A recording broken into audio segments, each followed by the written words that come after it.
Really important for those dogs to have that enrichment by getting to go out and sniff, as well as physically getting to move.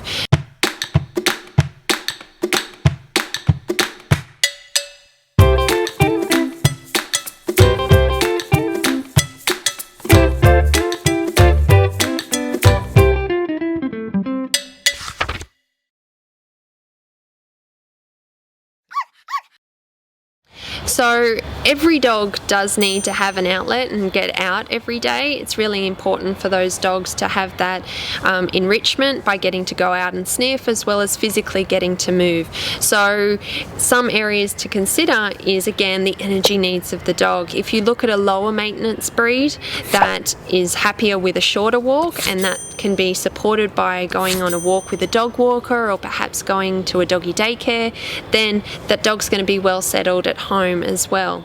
So the other aspect to think about is an older dog perhaps who is happier to be more chilled and spend more time at home, but you can also look at ways to engage them and work their brain by doing training or playing games with them at home as well.